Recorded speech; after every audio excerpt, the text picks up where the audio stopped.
ಓಂ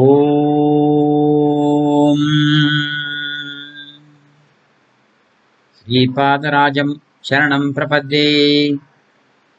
ಶ್ರೀಪಾದ ಶ್ರೀವಲ್ಲಭರ ಸಂಪೂರ್ಣ ಚರಿತಾಮೃತದ ಅಧ್ಯಾಯ 28. ಶ್ರೀ ವಾಸವಿ ನಗರೇಶ್ವರ ವೃತ್ತಾಂತ. ವಿಷ್ಣು ಮಹಾವಿಷ್ಣು, ಲಕ್ಷ್ಮಿ ಮಹಾಲಕ್ಷ್ಮಿ, ಸರಸ್ವತಿ ಮಹಾಸರಸ್ವತಿ, ಕಾಳಿ ಮಹಾಕಾಳಿ, ಈ ಸ್ವರೂಪಗಳ ವರ್ಣನೆ. ಶುಕ್ರವಾರದ ದಿನವಾಗಿತ್ತು. ಶ್ರೀ ವಾಸವಿ ಕನ್ಯಕಾದೇವಿಯ ಜಯಂತಿ ಉತ್ಸವದ ಶುಭ ಸಮಯವಾಗಿತ್ತು. ಶ್ರೀಪಾದರು ಕೃಷ್ಣಾ ನದಿಯ ಮೇಲ್ಪಾತಳಿಯ ಮೇಲೆ ನಡೆದುಕೊಂಡೇ ಅತ್ತ ತೀರಕ್ಕೆ ಹೋದರು. ನಾವು ಮಾತ್ರ ದೋಣಿಯಿಂದ ತಲುಪಿದೆವು. ಬೆಳಗ್ಗಿನ 7 ಗಂಟೆಯಾಗಿರಬಹುದು. ಅತ್ತ ತಿರುಮಲ ಕ್ಷೇತ್ರದಲ್ಲಿ ಕೂಡ ಶ್ರೀ ವೆಂಕಟೇಶ್ವರ ಸ್ವಾಮಿ ಮತ್ತು ಶ್ರೀ ಅಲುಮೇಲು ಮಂಗಾಂಬಿಕಾರವರ ಅರ್ಚನೆಯ ಶುಭ ಸಮಯವಾಗಿತ್ತು. ಮೊದಲನೆಯ ದಿನ ಆ ಗೋಶಾಲೆಯು ನಿರ್ಮಾಣಗೊಂಡಿತ್ತು. ಆ ಗೋಶಾಲೆಯಲ್ಲಿ ಶ್ರೀಪಾದರು ಪ್ರವೇಶಿಸಿದರು ಮತ್ತು ಅಲ್ಲಿ ಧ್ಯಾನಸ್ಥರಾಗಿ ಕುಳಿತರು. ನಾವು ಅದೇ ಗೋಶಾಲೆಯೊಳಗೆ ತಲುಪಿದೆವು. ಅದು ಪಂಚದೇವ ಪಹಾಡದ ಮೇಲಿನ ಶ್ರೀಪಾದರ ದರಬಾರದ ಸಮಯವಾಗಿತ್ತು. ನಮಗೆ ಒಂದು ಅದ್ಭುತ ದೃಶ್ಯವು ಕಂಡಿತು. ಶ್ರೀಪಾದರ ದೇಹದಿಂದ ಅತ್ಯಂತ ಹೊಳಪುಳ್ಳ ತೀಜವು ಹೊರಹೊಮ್ಮತೊಡಗಿತು. ನೋಡುತ್ತಿದ್ದಂತೆಯೇ ಅದು 4 ದಿಶೆಗಳತ್ತ ಪಸರಿಸತೊಡಗಿತು. ಅವರ ಶರೀರವು ಪ್ರಾಕೃತಿಕ ಎನಿಸುತ್ತಿರಲಿಲ್ಲ. ತೇಜೋಮಯ ಮೂರ್ತಿಯ ದರ್ಶನವಾಗತೊಡಗಿತು. ಅವರು ಗೋಶಾಲೆಯಿಂದ ಹೊರಗೆ ಬಂದರು. ನಿತ್ಯವೂ ಅವರ ನೆರಳು ಭೂಮಿಯ ಮೇಲೆ ಬೀಳುತ್ತಿತ್ತು, ಆದರೆ ಅಂದು ಮಾತ್ರ ಅದು ಕಾಣುತ್ತಿರಲಿಲ್ಲ. ನಿತ್ಯ ಅವರು ನಡೆಯುವಾಗ ಅವರ ಪದಚಿಹ್ನೆಗಳು ಭೂಮಿಯ ಮೇಲೆ ಕಾಣುತ್ತಿದ್ದವು, ಆದರೆ ಆ ಕ್ಷಣಗಳಲ್ಲಿ ಮಾತ್ರ ಭೂಮಿಯ ಮೇಲೆ ಅವರ ಪದಚಿಹ್ನೆಗಳು ಗೋಚರವಾಗುತ್ತಿರಲಿಲ್ಲ. ಅವರು ಸೂರ್ಯ ಭಗವಾನನತ್ತ ತೀಕ್ಷ್ಣ ದೃಷ್ಟಿಯಿಂದ ನೋಡಿದರು. ಅವರ ಶರೀರವು ತೇಜೋಮಯವಾಯಿತು. ಆ ತೇಜೋರೂಪವು ವೃದ್ಧಿಂಗತವಾಗುತ್ತಾ ಸೂರ್ಯನಲ್ಲಿ ವಿಲೀನವಾಯಿತು. ತೇಜೋಮಯ ರೂಪದಿಂದ ಶ್ರೀಪಾದರು ಸೂರ್ಯನಲ್ಲಿ ವಿಲೀನರಾಗಿದ್ದನ್ನು ನಾವು ಪ್ರತ್ಯಕ್ಷವಾಗಿ ನಮ್ಮ ಕಣ್ಣುಗಳಿಂದ ಕಂಡೆವು. ನೋಡುತ್ತಿದ್ದಂತೆಯೇ ಅವರು ಅದೃಶ್ಯರಾದರು. ನಂತರ ಆ ಸೂರ್ಯ ಬಿಂಬದಲ್ಲಿ ನಮಗೆ ಒಂದು ತೇಜೋಮಯ ಶಿಶುವಿನ ದರ್ಶನವಾಯಿತು. ಆ ಕೂಸು ಸೂರ್ಯನ ಕಡೆಯಿಂದ ತುಂಬಾ ವೇಗದಿಂದ ಕೆಳಗೆ ಬರುತ್ತಿತ್ತು. ಆ ಮಗುವು ಭೂಮಿಯ ಮೇಲೆ ಕಾಲಿಟ್ಟಂತೆಯೇ ನಮ್ಮೆದುರಿನ ಭೂಮಿಯು ಅದೃಶ್ಯವಾಯಿತು. ನೋಡುತ್ತಿದ್ದಂತೆಯೇ ಶ್ರೀಪಾದರು ನಮ್ಮ ಎದುರಿನಲ್ಲಿ ಮಂದಹಾಸ ಬೀರುತ್ತಾ ನಿಂತಿದ್ದರು. ಮತ್ತೆ ಅವರು ಸೂರ್ಯನತ್ತ ತೀಕ್ಷ್ಣ ದೃಷ್ಟಿಯಿಂದ ನೋಡಿದರು. ಆಗ ನಮಗೆ ಭೂಮಿ ಕಾಣಿಸತೊಡಗಿತು. ಅವರು ನಮಗಿಬ್ಬರಿಗೆ ಪುನಃ ಸೂರ್ಯ ಬಿಂಬದತ್ತ ನೋಡಲು ಹೇಳಿದರು. ಆ ಸೂರ್ಯನ ಬಿಂಬದಲ್ಲಿ ನಮಗೆ ಮತ್ತೆ ದಿವ್ಯ ತೇಜದಿಂದ ಹೊಳೆಯುವಂತಹ ಸುಂದರವಾದ ಶಿಶುವಿನ ದರ್ಶನವಾಯಿತು. ಆ ಮಗುವು ದಿವ್ಯ ಬಾಲಿಕೆಯಾಗಿದ್ದಳು. ನಗುತ್ತಾ ಆಕೆಯು ಪೃಥ್ವಿಯತ್ತ ಬರುತ್ತಿದ್ದಳು. ಆಗ ನಮಗೆ ಪುನಃ ಭೂಮಿಯು ಕಾಣತೊಡಗಿತು. ಶ್ರೀಪಾದರು ಆ ದಿವ್ಯ ಬಾಲಿಕೆಯನ್ನು ಕೈಗಳಲ್ಲಿ ಮೃದುವಾಗಿ ಎತ್ತಿಕೊಂಡರು. ಶ್ರೀಪಾದರು 16 ವರ್ಷದವರಂತೆ ಕಾಣುತ್ತಿದ್ದರು ಮತ್ತು ಆ ಬಾಲಿಕೆಯು 3 ವರ್ಷದವಳಂತೆ ಕಾಣುತ್ತಿದ್ದಳು. ಆ ದಿವ್ಯ ಬಾಲಿಕೆಯು ಶ್ರೀಪಾದರಂತೆಯೇ ಕಾಣುತ್ತಿದ್ದಳು. ಆಕೆಯು ರೇಷ್ಮೆ ಬಟ್ಟೆಯನ್ನು ಪರಿಧಾನ ಮಾಡಿದ್ದಳು ಮತ್ತು ದಿವ್ಯ ಆಭರಣಗಳಿಂದ ಶೋಭಿಸುತ್ತಿದ್ದಳು. ಶ್ರೀಪಾದರು ಆ ಬಾಲಿಕೆಯೊಂದಿಗೆ ಗೋಶಾಲೆಯಲ್ಲಿ ಪ್ರವೇಶಿಸಿದರು. ನಾನು ಮತ್ತು ಧರ್ಮಗುಪ್ತರಿಬ್ಬರು ಈ ಅದ್ಭುತ ದೃಶ್ಯವನ್ನು ಕಂಡು ಆಶ್ಚರ್ಯಚಕಿತರಾಗಿ ಗೊಂದಲಕ್ಕೀಡಾದೆವು. ಸ್ವಲ್ಪ ಭಯವೂ ಅನಿಸುತ್ತಿತ್ತು. ಇದು ಜಾದು ಅಥವಾ ಇಂದ್ರಜಾಲ ಅಲ್ಲ ತಾನೇ ಎಂದು ನನ್ನ ಮನಸ್ಸಿನಲ್ಲಿ ಸಂಶಯ ಉಂಟಾಯಿತು. ನನ್ನ ಮನೋಭಾವವನ್ನು ಗುರುತಿಸಿ ಶ್ರೀಪಾದರು ತಕ್ಷಣ ಘನ ಗಂಭೀರವಾದ ಸ್ವರದಲ್ಲಿ, ಏನಪ್ಪಾ ಶಂಕರಭಟ್ಟ, ಇದು ಜಾದು ಅಲ್ಲ ಮತ್ತು ಇಂದ್ರಜಾಲವೂ ಅಲ್ಲ. ಇದು ನನ್ನ ಸ್ವಭಾವವಾಗಿದೆ. ಇದೇ ನನ್ನ ದಿವ್ಯ ಪ್ರಕೃತಿಯಾಗಿದೆ. ನಾನು ಸಂಕಲ್ಪ ಮಾಡಿದರೆ ಮಣ್ಣು ಬಂಗಾರವಾಗುವುದು. ನನ್ನ ಸಂಕಲ್ಪದಂತೆ ಹಾಗೂ ಭಾವನೆಯಂತೆ ನಾನು ಬ್ರಹ್ಮ ಸೃಷ್ಟಿ ಮಾಡುವೆನು. ಸೃಷ್ಟಿಯಲ್ಲಿ ಅನೇಕ ಪ್ರಕಾರದ ಅಭಿವ್ಯಕ್ತಿ ಆಗುತ್ತಿರುತ್ತವೆ. ಅದೃಶ್ಯ ರೂಪದಲ್ಲಿರುವ ಪ್ರಕೃತಿ ಶಕ್ತಿ ಸಾಕಾರ ಸಗುಣ ರೂಪದಲ್ಲಿ ವ್ಯಕ್ತವಾಗುತ್ತಿರುತ್ತವೆ. ನಾನು ಬ್ರಹ್ಮ ಸ್ವರೂಪನು, ಅಂದರೆ ನಾನು ಸೃಷ್ಟಿಯನ್ನು ನಿರ್ಮಾಣ ಮಾಡಲು ಬ್ರಹ್ಮನಿಗೆ ಪ್ರೇರಣೆ ಕೊಡುತ್ತೇನೆ. ನಿರ್ಮಾಣವಾಗಿರುವ ಎಲ್ಲ ಜೀವಿಗಳು ಸೃಷ್ಟಿಯಲ್ಲಿ ಕೆಲ ಕಾಲ ಹಾಗೆಯೇ ಇರಲು ಬಿಡುತ್ತೇನೆ. ಈ ಸ್ಥಿತಿ ಕಾಲವನ್ನು ಸಂಭಾಳಿಸುವ ಕೆಲಸವನ್ನು ವಿಷ್ಣು ಸ್ವರೂಪದ, ಅಂದರೆ ವಿಷ್ಣುವಿಗೆ ಹಾಗೆ ಪ್ರೇರಣೆ ಕೊಡುವವನು ಮಹಾವಿಷ್ಣುವು ನಾನೇ. ಸರಸ್ವತಿ ಬೇರೆ ಮತ್ತು ಮಹಾ ಸರಸ್ವತಿ ಬೇರೆ. ಸೃಷ್ಟಿ ಸಂಬಂಧದಲ್ಲಿ ಸರಸ್ವತಿಯು ಜ್ಞಾನ ಸ್ವರೂಪಳು. ಮಹಾ ಸರಸ್ವತಿಯು ಆ ಸರಸ್ವತಿಗೆ ಶಕ್ತಿ ಮತ್ತು ಪ್ರೇರಣೆಯನ್ನು ಕೊಡುವ ಅನಘಾ ಸ್ವರೂಪವಾಗಿದೆ. ಸೃಷ್ಟಿಯಲ್ಲಿಯ ಸ್ಥಿತಿಕಾರಕ ವಸ್ತು ಸಮೃದ್ಧಿಯು ಲಕ್ಷ್ಮಿ ರೂಪ. ಆದರೆ ಮಹಾಲಕ್ಷ್ಮಿಯು ಆ ಲಕ್ಷ್ಮಿಗೆ ಪ್ರೇರಣೆ ಮತ್ತು ಶಕ್ತಿ ಕೊಡುವಂತಹ ಅನಘಾ ಸ್ವರೂಪವಾಗಿದೆ. ಸೃಷ್ಟಿಯ ಶಕ್ತಿ ಸ್ವರೂಪವೆಂದರೆ ಕಾಳಿ ಸ್ವರೂಪ. ಮಹಾಕಾಳಿಯು ಆ ಕಾಳಿಗೆ ಶಕ್ತಿ ಮತ್ತು ಪ್ರೇರಣೆ ಕೊಡುವಂತಹ ಅನಘಾ ಸ್ವರೂಪವಾಗಿದೆ. ಅನಘಾಲಕ್ಷ್ಮಿ ಸ್ವರೂಪ. ಅನಘಾಲಕ್ಷ್ಮಿ ಸಮೇತ ಅನಘಾಸ್ವಾಮಿ, ಇದು ನನ್ನ ದತ್ತ ಸ್ವರೂಪವಾಗಿದೆ. ಮಹಾ ಸರಸ್ವತಿ, ಮಹಾಲಕ್ಷ್ಮಿ ಮತ್ತು ಮಹಾಕಾಳಿ ಸ್ವರೂಪಗಳ ಸಮನ್ವಯವಾದಲ್ಲಿ ಆ ಮೂವರಿಗಿಂತ ಭಿನ್ನವಾದಂತಹ ಒಂದು ದಿವ್ಯ ಮಾತ್ರ ಸ್ವರೂಪ ಅನಘಾಲಕ್ಷ್ಮಿ ಎಂದು ಪ್ರಕಟವಾಗುತ್ತಿರುತ್ತದೆ. ಏಕರೂಪವಾದ ಮಹಾಲಕ್ಷ್ಮಿ, ಮಹಾಸರಸ್ವತಿ, ಮಹಾಕಾಳಿ ಈ ಮೂವರ ಆಧಾರ ಮತ್ತು ಅವರ ಅತೀತವಾಗಿ ಇರುವಂತಹ ದಿವ್ಯ ಶಕ್ತಿ ಎಂದರೆ ಅನಘಾಲಕ್ಷ್ಮಿ. ನನ್ನ ಅನಘಾಸ್ವಾಮಿ ರೂಪವನ್ನು ನೀನು ತಿಳಿದುಕೊಳ್ಳು. ಅನಘಾಶಕ್ತಿಯು ಅಂದರೆ ಇವಳೇ ತ್ರಿಶಕ್ತಿ ಸ್ವರೂಪ, ಎಡಭಾಗದಲ್ಲಿರುವ ನನ್ನ ಶಕ್ತಿ ರೂಪವಾಗಿದೆ ಎಂಬುದನ್ನು ಕೂಡ ನೀನು ತಿಳಿದುಕೋ. ತ್ರೇತಾಯುಗದಲ್ಲಿ ನಡೆದಿರುವ ಸವಿತ್ರಕಾಟಕ ಚಯನದ ಫಲಸ್ವರೂಪ ಎಂದರೆ ನನ್ನ ದಿವ್ಯ ಭವ್ಯ ಸ್ವರೂಪವೇ ಸರಿ. ಅರ್ಧನಾರೀಶ್ವರ ತತ್ವದ ಆಧಾರವಾಗಿ ಮಹಾ ವೈಷ್ಣವ ಮಾಯೆಯ ಯತಿ ಸ್ವರೂಪವೇ ಶ್ರೀಪಾದ ಶ್ರೀವಲ್ಲಭ ಸ್ವರೂಪದಲ್ಲಿ ಪೀಠಿಕಾಪುರದಲ್ಲಿ ಅವತರಿಸಿದೆ. ನೀನು ನೋಡುತ್ತಿರುವ ಈ ಸ್ವರೂಪವು ನಿಜ ಸ್ಥಿತಿಯಲ್ಲಿ ಮಹಾಲಕ್ಷ್ಮಿ ಮಹಾವಿಷ್ಣು ಸ್ವರೂಪವಾಗಿದೆ ಎಂಬುದನ್ನು ನೀನು ಅರಿತುಕೋ. ಶ್ರೀ ಪದ್ಮಾವತಿಯು ಮಹಾಲಕ್ಷ್ಮಿಯ ಸ್ವರೂಪದಲ್ಲಿ ಕಾಣುತ್ತಿದ್ದರೂ ಅವರಲ್ಲಿ ಮಹಾ ಸರಸ್ವತಿಯ ಚೈತನ್ಯ, ಮಹಾಲಕ್ಷ್ಮಿಯ ಚೈತನ್ಯ ಮತ್ತು ಮಹಾಕಾಳಿಯ ಚೈತನ್ಯವು ಸಮಾವಿಷ್ಟವಾಗಿರುತ್ತದೆ. ಶಕ್ತಿಯು ಮಾತ್ರ ತ್ರಿಶಕ್ತಿ ರೂಪವಾಗಿದ್ದು ಈ ತ್ರಿಶಕ್ತಿಯ ಅತೀತವಾಗಿ ಇರುವಂತಹ ಮತ್ತು ಆಧಾರವಾಗಿರುವ ಪರಾಶಕ್ತಿಯ ಸ್ವರೂಪವನ್ನು ನೀನು ಅರ್ಥ ಮಾಡಿಕೊಳ್ಳು. ಶ್ರೀ ವೆಂಕಟೇಶ್ವರ ರೂಪವು ಬೃಹದಾಕಾರ ಬ್ರಹ್ಮನಿಗೆ, ವಿರಾಟ ಸ್ವರೂಪದಲ್ಲಿಯ ಮಹಾವಿಷ್ಣುವಿಗೆ, ಪ್ರಳಯ ಕಾಲನಾದ ರುದ್ರ ಮಹಾಕಾಳನಿಗೆ ತನ್ನ ಚೈತನ್ಯದಲ್ಲಿ ಸಹಜವಾಗಿ ಧಾರಣೆ ಮಾಡಿ ಅವರ ಆಧಾರ ಮತ್ತು ಅವರ ಅತೀತವಾಗಿರುವಂತಹ ಪರಬ್ರಹ್ಮ ಸ್ವರೂಪವಾಗಿದೆ ಎಂಬುದನ್ನು ನೀನು ತಿಳಿ.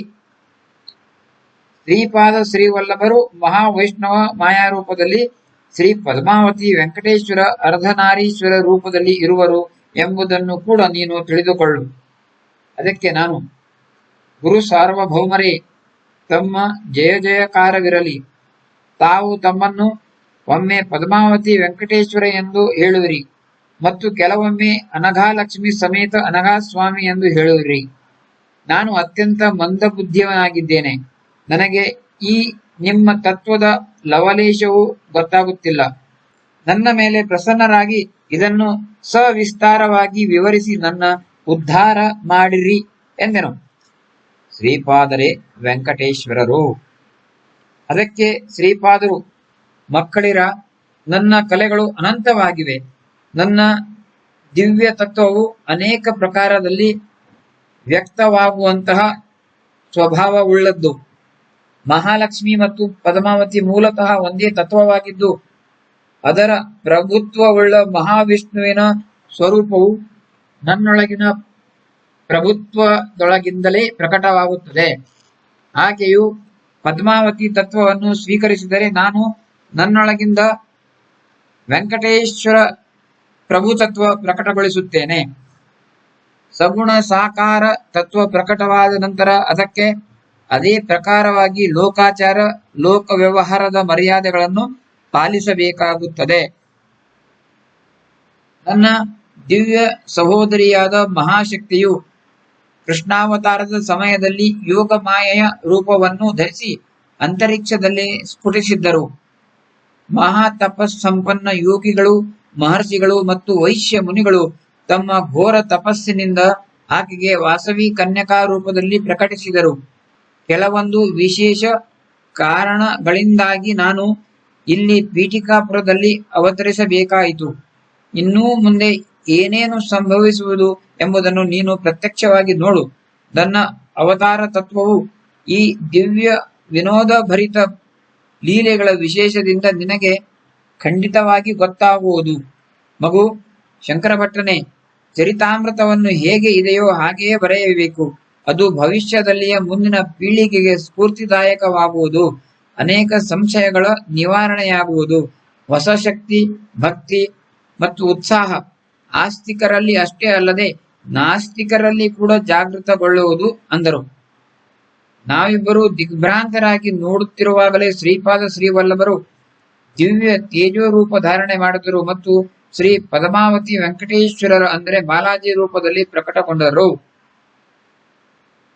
ಶಿಶು ರೂಪದಲ್ಲಿದ್ದ ಆ ದಿವ್ಯ ರೂಪವು ನೋಡುತ್ತಿದ್ದಂತೆಯೇ 19 ವರ್ಷದ ತೇಜೋಮಯ ನವಯುವತಿ ಶ್ರೀ ವಾಸವಿ ಕನ್ಯಕಾ ರೂಪದಲ್ಲಿ ರೂಪಾಂತರಗೊಂಡರು.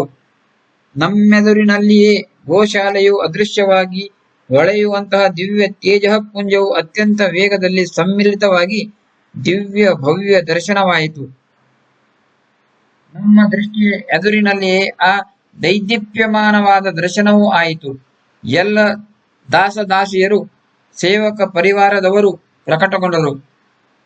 ಅರಸ ದಂಪತಿಗಳನ್ನು ನಾವು ಕುಸುಮ ಶ್ರೇಷ್ಠಿ ರೂಪದಲ್ಲಿ ಗುರುತಿಸಿದೆವು. ಹಿಂದಿನ ದಿನ ನಾವು ನೋಡಿದಂತಹ ವಿರೂಪಾಕ್ಷ ಮತ್ತು ರೈತರನ್ನು ಯುವರಾಜರ ವೇಷಭೂಷಣೆಯಲ್ಲಿ ದರ್ಶನ ಪಡೆದೆವು.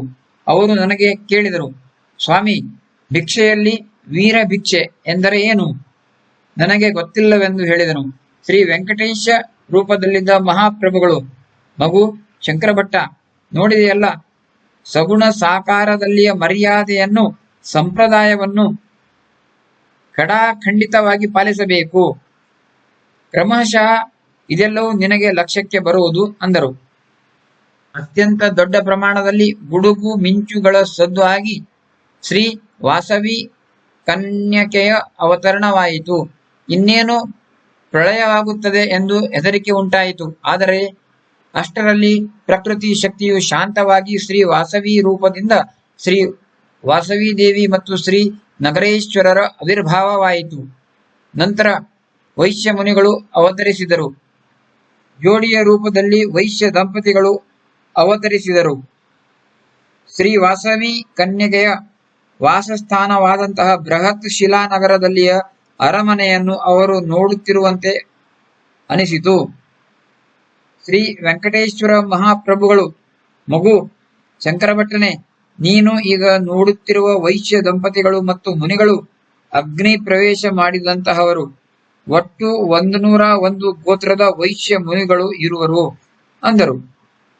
ಅಷ್ಟರಲ್ಲಿ ಶ್ರೀ ಕುಸುಮ ಶ್ರೇಷ್ಠಿಯವರು, ಸ್ವಾಮಿ, ಮಹಾಗುರು ಭಾಸ್ಕರಾಚಾರ್ಯರು ಬರಲಿಲ್ಲವೇ? ಈ 102 ಗೋತ್ರದ ಮಹರ್ಷಿಗಳಾದ ಲಾಭಾದರು ಕೂಡ ಬರಲಿಲ್ಲವೇ? ಪ್ರಭುಗಳು ಗರುಡನ ಮುಖಾಂತರ ಅವರ ಬಗ್ಗೆ ಸಂದೇಶವನ್ನು ಕಳುಹಿಸಲಿಲ್ಲವೇ ಎಂದರು. ಶ್ರೀನಿವಾಸ ಪ್ರಭುಗಳು ಆಗ, ಪಿತೃಪ್ರಭೋ, ಭಾಸ್ಕರಾಚಾರ್ಯರು ಪೂರ್ವ ಕಾಲದಲ್ಲಿಯ ಲಾಭಾದ ಮಹರ್ಷಿಗಳೇ. ಸದ್ಯಕ್ಕೆ ಅವರು ನನ್ನ ಶ್ರೀಪಾದ ಶ್ರೀವಲ್ಲಭ ಅವತಾರದ ಅಜ್ಜರೆಂದು ಪೀಠಿಕಾಪುರದಲ್ಲಿ ಇರುವರು. ಬಾಪನ್ನಾರ್ಯರು ಮತ್ತು ರಾಜಮಾಂಬಾ ದೇವಿಯವರು ಅಲ್ಲಿಂದಲೇ ಯೋಗ ದೃಷ್ಟಿಯಿಂದ ಇಲ್ಲಿಯ ಲೀಲೆಗಳನ್ನು ನೋಡುತ್ತಿರುವರು ಎಂದರು. ಅಷ್ಟರಲ್ಲಿ ದಿವ್ಯ ತೇಜೋ ರೂಪದಿಂದ ಸೂಕ್ಷ್ಮ ಶರೀರವನ್ನು ಧರಿಸಿ ಅಖಂಡ ಲಕ್ಷ್ಮಿ ಸೌಭಾಗ್ಯವತಿ ಸುಮತಿ ಮಹಾರಾಣಿ ಬ್ರಹ್ಮರ್ಷಿ ಅಪ್ಪಲರಾಜ ಶರ್ಮಾರು, ಅಖಂಡ ಲಕ್ಷ್ಮಿ ಸೌಭಾಗ್ಯವತಿ ವೆಂಕಟ ಸುಬ್ಬಮಾಂಬ ಮಹರ್ಷಿ ವೆಂಕಟಪ್ಪಯ್ಯ ಶ್ರೇಷ್ಠಿ ಇವರೆಲ್ಲರೂ ವಿಮಾನದಿಂದ ಇಳಿದು ಬಂದರು. ಅವರ ಸ್ವಾಗತ ಸತ್ಕಾರವಾಯಿತು. ಇಂದು ಶ್ರೀ ವಾಸವಿ ಕನ್ಯಕೆಯ ಹುಟ್ಟಿದ ಹಬ್ಬ ಇರುವುದರಿಂದ ಸುಮತಿ ಮಹಾರಾಣಿ, ಕುಸುಮಾಂಬ, ಸುಬ್ಬಮಾಂಬ ಇತ್ಯಾದಿ ಪುಣ್ಯವಂತ ಸ್ತ್ರೀಯರು ಶ್ರೀ ವಾಸವಿ ದೇವಿಗೆ ಅಭ್ಯಂಗ ಸ್ನಾನ ಮಾಡಿಸಿ ಎಲ್ಲ ದಿವ್ಯ ಆಭೂಷಣಗಳಿಂದ ಅಲಂಕರಿಸಿದರು. ಶ್ರೀ ನಗರೇಶ್ವರ ಪ್ರಭುಗಳು ವಿರಾಜಮಾನರಾಗಿದ್ದರು. ಅವರಿಗೂ ಅಭ್ಯಂಗ ಸ್ನಾನವನ್ನು ಮಾಡಿಸಲಾಯಿತು. ಶ್ರೀನಿವಾಸ ಪ್ರಭುಗಳು ವೈಶ್ಯ ಮುನಿಗಳಿರ, ಅಷ್ಟಾದಶ ನಗರಗಳ ಸ್ವಾಮಿಗಳಿರ, ಅಗ್ನಿಕುಂಡ ದಂಪತಿಗಳೇ, ಇಂದಿನ ದಿನ ಅತ್ಯಂತ ಸುದಿನ. ಈ ಸುಮುಹೂರ್ತವು ಅತಿ ದಿವ್ಯವಾಗಿದೆ. ಇಂದು ಶ್ರೀ ವಾಸವಿ ದೇವಿಯ ಮತ್ತು ಶ್ರೀ ನಗರೇಶ್ವರ ಮಹಾಪ್ರಭುಗಳ ಸಾಕ್ಷಿ ಗಂಧ ಮಾಡಬೇಕೆಂದು ನಿಶ್ಚಯಿಸಿದೆ. ಅದರ ಬಗ್ಗೆ ನಿಮ್ಮ ಅಭಿಪ್ರಾಯ ಸ್ವೀಕಾರ, ಕುಲಾಚಾರದಂತೆ ಆಗಬೇಕಾದ ವಿಧಿವಿಧಾನಗಳ ಬಗ್ಗೆ ಚರ್ಚೆಯನ್ನು ನಾನು ನಿಮ್ಮೊಂದಿಗೆ ಮಾಡುವವನಿದ್ದೇನೆ ಎಂದರು. ಶ್ರೀ ವಾಸವಿ ಕನ್ಯಕಾರವರು ಪಾರ್ವತಿ ರೂಪದಲ್ಲಿ ಇದ್ದಾಗ ರಾವಣನು ಶಂಕರನ ಕಡೆಗೆ ಆತ್ಮಲಿಂಗವನ್ನು ಕೇಳಲು ಕೈಲಾಸ ಪರ್ವತದ ಮೇಲೆ ತಲುಪಿದನು. ಭೋಳೆ ಶಂಕರನು ಆತನ ಭಕ್ತಿ ಆವೇಶದಿಂದ ಪ್ರಸನ್ನನಾಗಿ ಹೊರಕೊಟ್ಟನು. ಯೋಗ್ಯವಲ್ಲದ ಆ ಬೇಡಿಕೆಯ ಬಗ್ಗೆ ಅಂಬಿಕೆಯು ಕಾಳಿಯ ಸ್ವರೂಪವನ್ನು ಧರಿಸಿದರು. ದೈವಯೋಗದಿಂದ ಆತ್ಮಲಿಂಗವು ಶ್ರೀ ಕ್ಷೇತ್ರ ಗೋಕರ್ಣದಲ್ಲಿ ಭೂಸ್ಥಾಪಿತಗೊಂಡಿತು. ರಾವಣಾಸುರನ ಅಂಶವೇ ಕಲಿಯುಗದಲ್ಲಿ ವಿಷ್ಣುವರ್ಧನನಾಗಿ ಜನಿಸಿದನು. ವಾಸವಿಯು ತನಗೇ ಬೇಕು ಎಂದು ಆತನು ಒತ್ತಾಯ ಪೂರ್ವಕವಾದ ಬೇಡಿಕೆ ಇಟ್ಟಿದ್ದನು. 102 ಗೋತ್ರದ ದಂಪತಿಗಳು ಅಗ್ನಿ ಪ್ರವೇಶ ಮಾಡಿದರು. ಈ ವಿಷಯವನ್ನು ನೀವು ಕೂಡ ಬಲ್ಲಿರಿ. ಶ್ರೀ ಭಾಸ್ಕರಾಚಾರ್ಯರು ಗೌರಬಾಲಿಕೆ ಹಾಗೂ ಬಾಲನಗರರನ್ನು ಸುಸಜ್ಜಿತಗೊಳಿಸಿದರು. ಶ್ರೀ ವಾಸವಿ ಕನ್ಯಕೆಯ ಸಹಿತ ಗೌರಬಾಲಿಕೆ ಬಾಲನಗರರ ಸಾಕ್ಷಿ ಗಂಧ ನಿಶ್ಚಯಿಸುವುದು ಇತ್ತು. ಶ್ರೀ ನಗರೇಶ್ವರನು ಸ್ವಯಂಭೂ ಆಗಿರುವುದರಿಂದ ಆತನಿಗೆ ಗೋತ್ರ, ತಂದೆ, ತಾಯಿ ಯಾರೂ ಇರಲಿಲ್ಲ. ನಮ್ಮ ಕನ್ಯಕಾ ಮನಃಪೂರ್ವಕ ವಚಸಾ ಕರ್ಮಗಳಿಂದ ಆತನನ್ನೇ ಪತಿ ಎಂದು ಸ್ವೀಕರಿಸಲು ಇಚ್ಛಿಸುತ್ತಿದ್ದಾಳೆ. ಶ್ರೀ ನಗರೇಶ್ವರನು ಕೂಡ ನಮ್ಮ ಕನ್ಯಕೆಯನ್ನು ಸ್ವೀಕರಿಸಲು ಉತ್ಸುಕನಾಗಿರುವನು. ಕನ್ಯಾದಾನದಲ್ಲಿ ಕುಲ, ಗೋತ್ರ, ಗುಣ, ಗಣಗಳ ವಿಷಯದಲ್ಲಿ ವಿಚಾರಪೂರ್ವಕ ನಿರ್ಣಯಿಸಬೇಕಾಗುತ್ತದೆ. ನಮ್ಮ ಕುಲಾಚಾರದಂತೆ ಸೋದರತ್ತೆಯ ಮಗನೊಂದಿಗೆ ಕೂಡ ವಿವಾಹವು ಉಚಿತ ಎಂದಿದೆ. ನಾನು ನಿಮ್ಮ ನಿರ್ಣಯಕ್ಕೆ ಬದ್ಧನಾಗಿದ್ದೇನೆ. ಕಪಟ ನಾಟಕ ಸೂತ್ರಧಾರಿಯಾದ ಶ್ರೀನಿವಾಸನ ಮಾತುಗಳನ್ನು ಕೇಳಿ ಎಲ್ಲರೂ ಅವಾಕ್ಕಾದರು. ಗೌರವಾಲಿಕಾ ಬಾಲನಗರ ಇವರ ವಿವಾಹ ಮಾಡಬಹುದೇ? ಕುಲಗೋತ್ರ ಇತ್ಯಾದಿ ಇಲ್ಲದಂತಹ ಶಂಕರ ಭಗವಾನರ ಜೊತೆಗೆ ಅವಳ ವಿವಾಹವನ್ನು ನೆರವೇರಿಸಬಹುದೇ? ಕನ್ಯಕಾ ಕೂಡ ಶ್ರೀ ನಗರೇಶ್ವರನೊಂದಿಗೆ ವಿವಾಹ ಮಾಡಿಕೊಳ್ಳಲು ಇಚ್ಛಿಸುತ್ತಾಳೆ. ಇಂತಹ ಪರಿಸ್ಥಿತಿಯಲ್ಲಿ ಬುದ್ಧಿವಂತನಾದ ಗಣಪತಿಯ ಸಹಾಯದ ಹೊರತು ಬೇರೆ ಉಪಾಯವಿಲ್ಲ ಎಂದು ವೈಶ್ಯ ಪ್ರಮುಖರಿಗೆ ಅನಿಸಿತು. ಯಾವುದೇ ಕಾರ್ಯಕ್ರಮದಲ್ಲಿ ಗಣಪತಿಯ ಆಶೀರ್ವಾದ, ಒಪ್ಪಿಗೆ ಇತ್ಯಾದಿಗಳು ಬಹುಮುಖ್ಯ ಎಂಬ ಈ ವಿಚಾರ ಅವರಿಗೆ ಹೊಳೆಯಿತು. ಅವರ ವಿನಮ್ರ ಪ್ರಾರ್ಥನೆಯನ್ನು ಕೇಳಿ ಗಣೇಶನು ಹೇಳಿದನು, ಶ್ರೀನಿವಾಸನೇ, ವಾಸವಿಯು ಸಾಕ್ಷಾತ್ ನನ್ನ ಮಾತೆಯಾದ ಪಾರ್ವತಿ.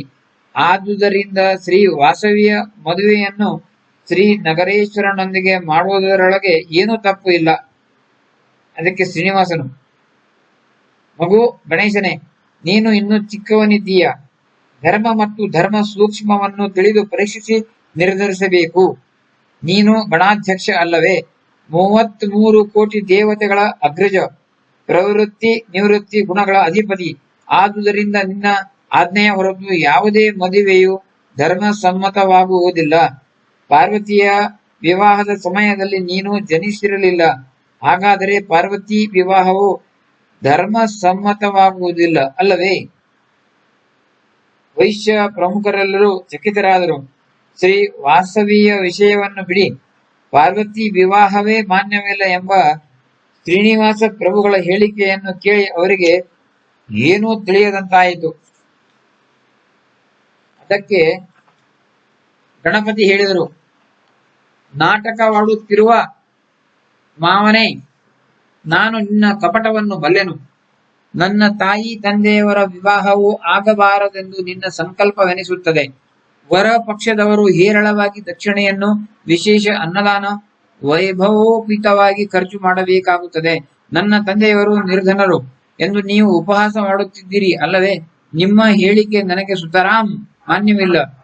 ಪ್ರತಿಯೊಬ್ಬ ಮನುಷ್ಯನಿಗೆ ಕುಂಡಲಿನಿ ಶಕ್ತಿ ಇರುತ್ತದೆ ಅಲ್ಲವೇ? ಮೂಲಾಧಾರ ಚಕ್ರದಲ್ಲಿರುವವನು ನಾನೇ. ಆದುದರಿಂದ ಶಂಕರ ಭಗವಾನರು ನನ್ನನ್ನು ಪಾರ್ವತಿ ಪರಮೇಶ್ವರರ ವಿವಾಹದ ಸಮಯದಲ್ಲಿ ಆಹ್ವಾನಿಸಿದ್ದರು. ನನ್ನ ಸಮ್ಮತಿಯಿಂದಲೇ ಆ ವಿವಾಹವು ಸಂಪನ್ನಗೊಂಡಿತ್ತು. ಹೀಗಾಗಿ ಈ ವಿವಾಹವು ಸರ್ವ ಮಾನ್ಯವಾಗಿದೆ.